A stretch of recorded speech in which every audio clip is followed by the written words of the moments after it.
I've gotten a bunch of requests about this guitar here. This is my main guitar, and I built it myself out of parts and everything. So I will go through this whole thing and explain what it is and show you some of the features of it and play it a little bit. You can hear how it sounds and everything. So anyway, it started life probably 20 something years ago. I don't know. It's like the late 80s. And me and some friends were walking around a local mall, and there was some dude with a tweed, like a Fender looking tweed case. So, me being such a brainiac, I was like, hey, what you got in that guitar case? A guitar? And the guy's, yeah. So he opens it up and shows it to me. Apparently, he did some window etching for a friend or something on the guy's van, and the guy couldn't pay, so gave him this guitar as partial payment or whatever. So the guy's looking to sell it. And it was a Tokai, I believe AST 56 or 57, something like that. One of the 50 Strat copies.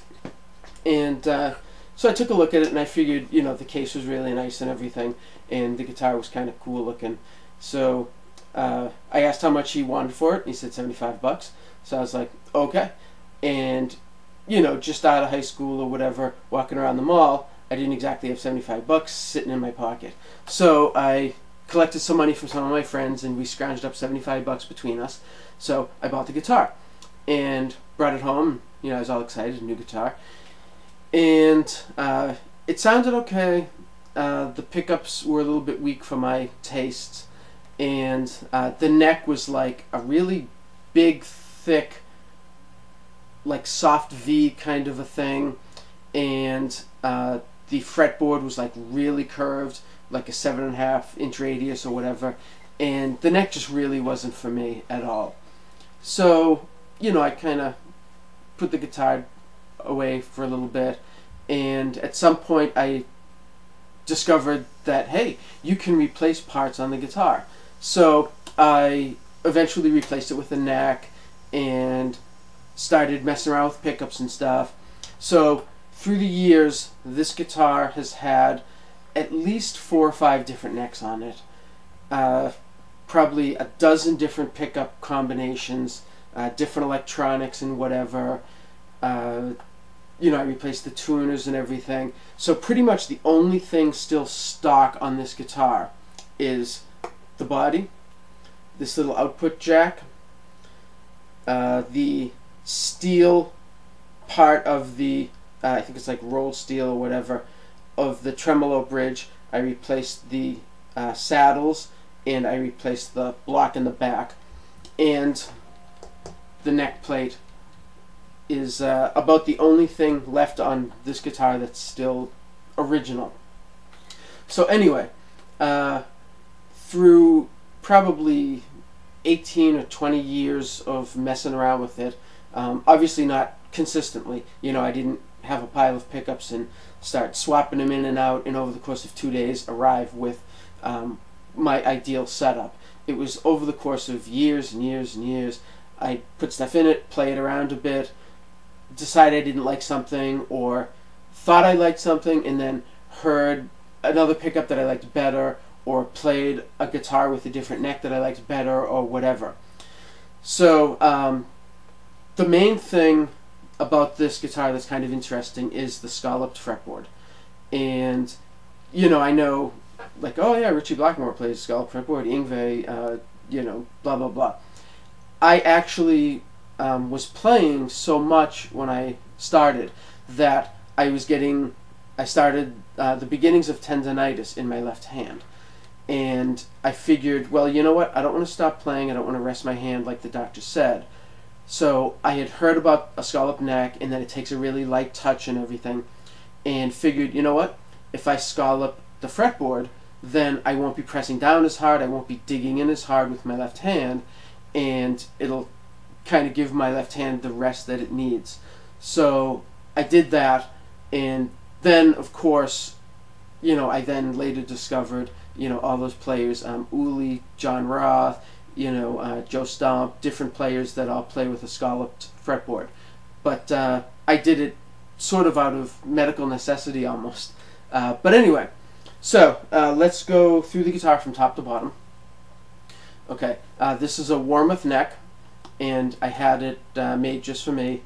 I mean, that's pretty much what they do. But I like a fairly narrow neck. It's the narrowest one that they offer. I believe 1 5/8 I think is the narrowest that they offer.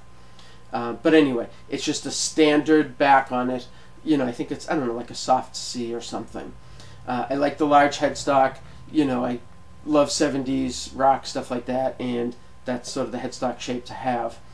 I have Spurzl tuners, locking tuners, and I put these washers on it thinking it would add a little more mass to the headstock, and I don't know if it did. It seemed to help sustain a little bit. It seemed to brighten up the tone a little bit. I don't know, you know, maybe it's just my imagination. But anyway, I do not have string trees on it because sometimes I will bend behind the nut and stuff like that. The nut is a graphite nut, maple fretboard, scalloped, and the fret wire is stainless steel, the largest one that they have. And you know, so it's like a really kind of a scalloped feel with the scallops and then the really large frets. Dot markers, 24 frets total. Unfortunately, they didn't scallop the top two because I guess the machinery can't do it. But to be perfectly honest, when I press down on the top 2 frets, they're so close together and the fret wire is so large that I'm really barely touching wood anyway. So I figured, whatever. The body is, you know, the old Tokai body. The pickguard I had made for me by Warmoth again. I don't like the knob, standard knob right here, because as I'm playing, I'm constantly turning the volume down, and I don't want to do that. 3-way switch, volume and tone, and I have the tone capacitor, a fairly small one, 0.0047 microfarads, and I find that it helps the tone control be actually useful all the way down to 1. It rolls off some highs, but it doesn't seem to get muddy. Almost like a kind of cocked, like half-cocked wah kind of a tone. But anyway, 500K pots and all that. I have push-pull on both of them, and what it does is it splits the 2 pickups to series and parallel. I didn't want a coil cut because then I get a single coil kind of thing, and all the, you know, added noise and stuff. I play fairly loud, and I didn't want any of that. So the pickups. This pickup here is actually an old Seymour Duncan JB humbucker, and I got it at a local store, a local music store, way back in the 80s. It was in the case, a used one, a little bit beat up and stuff, but the guy assured me it worked. He said it came out of a Kramer, and it was a Seymour Duncan JB.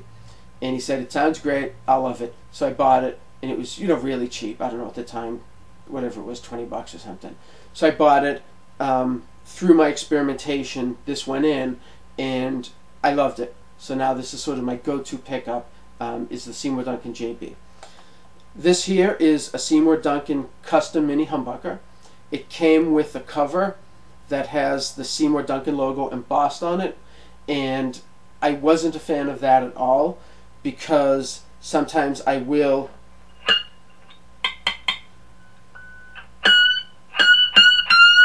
you know, with a little more gain, it comes out a little louder. But at any rate, you know, I will actually press down on the face of this pickup, and the embossed, you know, just wasn't really working for me. So this is, I believe, a DiMarzio mini humbucker cover. I took the old one off and put this one on so that it's just a flat, you know, Firebird kind of a pickup. The metal rings, you know, I think just looks kind of sharp. But anyway, so that's what these pickups are.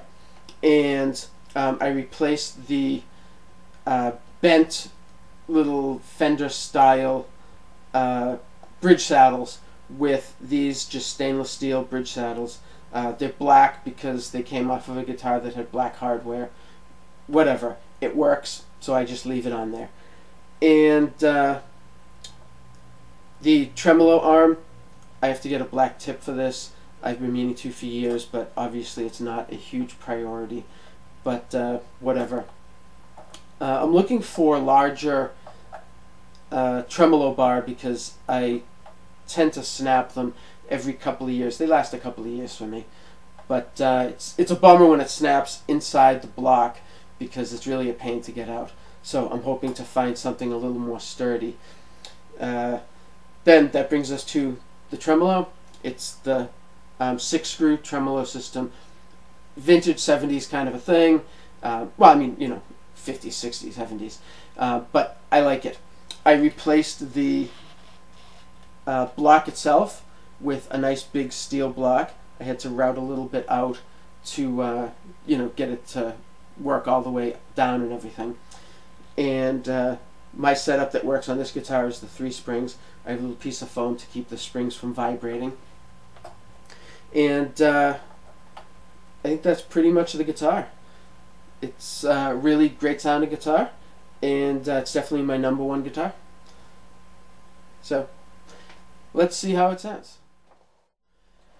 Okay, so running the guitar through my main amp, which is a little, believe it or not, a 10-watt solid state 8-inch single 8-inch speaker amp, but for whatever reason I like the sound of it. It works with my setup, so whatever. And I, for years, was running a DoD 250, a DoD 250 clone that I built, yellow reissue ones, whatever. You know, sometimes I mod them, whatever. But then a friend of mine gave me one of the BSM RPA overdrive pedals, and I believe the RPA stands for Ritchie's preamp, and it's supposed to sound like Ritchie Blackmore's tape deck that he would use for preamp. But then this question, did he really use it for preamp? Was he using it for a delay? Sometimes I've heard that people swear it's not even plugged in. They have photographic evidence that it just sits there like a talisman or something on the stage. I don't know, but the overdrive sounds great. It's a little expensive. It's, I think, like almost $300 online and stuff. So compared to, you know, a $30 DoD 250, you know, the new reissue ones, it's expensive, but it is really a great sounding pedal. So anyway, let's see how this whole thing sounds.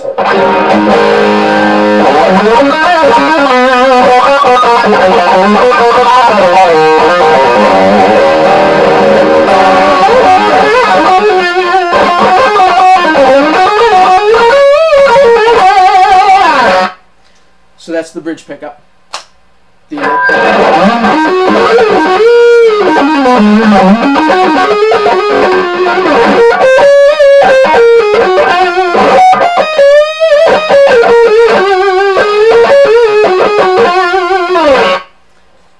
The neck pickup, the Seymour Duncan Custom, I believe is a bridge pickup. It's really hot, but it works for me in the neck position. I like how it really kind of overdrives the signal chain, and I get a nice smooth tone out of it.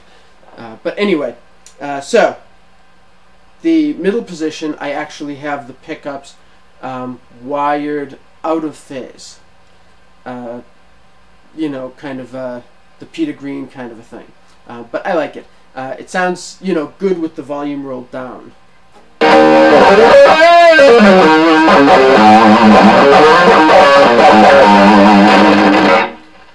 Scratchy volume part.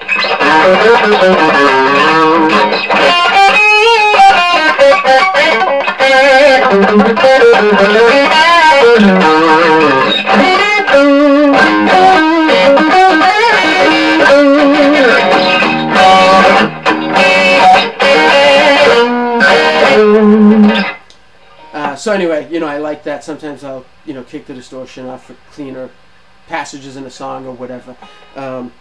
But so that's how that sounds. I also, on the volume control, I have a treble bleed circuit, and I actually did the treble bleed circuit so that as I turn the volume down, it actually retains a lot of highs, so the tone actually gets brighter. But that's fine, you know, because that way it helps me get more of like a kind of Ritchie Blackmore single coil kind of a tone, like when he tones down, you know, when he turns the volume down to play softer bits and stuff.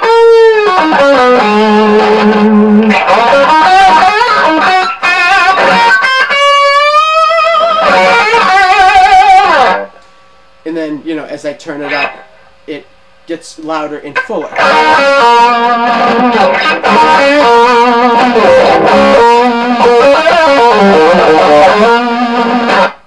Okay, then like I said, I have the series parallel switching. So I use it mostly in the neck, so I have them actually reversed. So the tone control does the neck pickup. You know, I kind of figured the normal way for at least my brain would be for the volume to be the neck, so that they sort of, you know, line up, and then the tone would be the bridge pickup. But I play with the volume a lot while I'm playing, so having the knob pulled up for the neck position then kind of throws me off a little bit. So anyway, the neck position with the series parallel pulled up,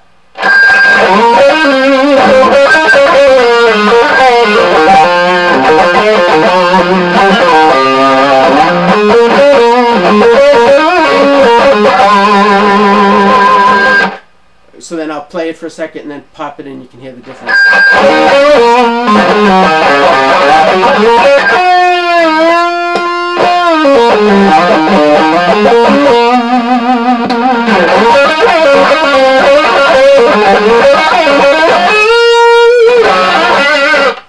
You know, so it's a little bit brighter, kind of a little bit hollower sounding. You know, I like both of the options.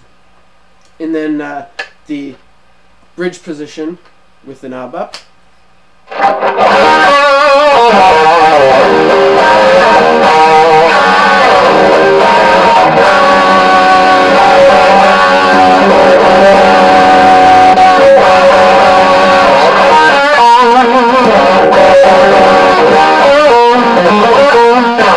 So again, you know, a little bit thinner, a little bit brighter, kind of a little bit hollower tone, I guess. But anyway, so that's what that does. And then, of course, we have all the options of the bridge pickup in parallel with the neck pickup in series in the middle with them out of phase. Sorry, I need like an abacus to, like, you know, or a slide rule or something to figure out, you know, all the different options. But, you know, there's a bunch of different options. I can have the neck pulled up with it in the middle, the neck pulled up, the bridge, you know, in series, you know, with the knob in, whatever. So I have a lot of different options. To be perfectly honest, I don't use all of them live all the time, but they are cool options, and I do like it for recording because it does make this guitar fairly versatile.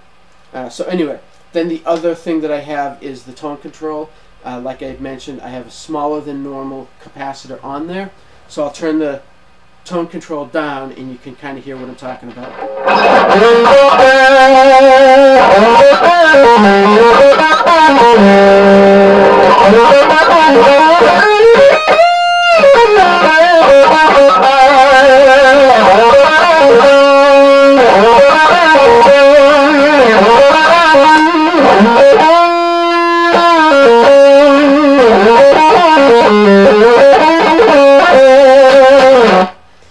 And I think you notice it more with the volume down about 8 or something. So why don't we try that?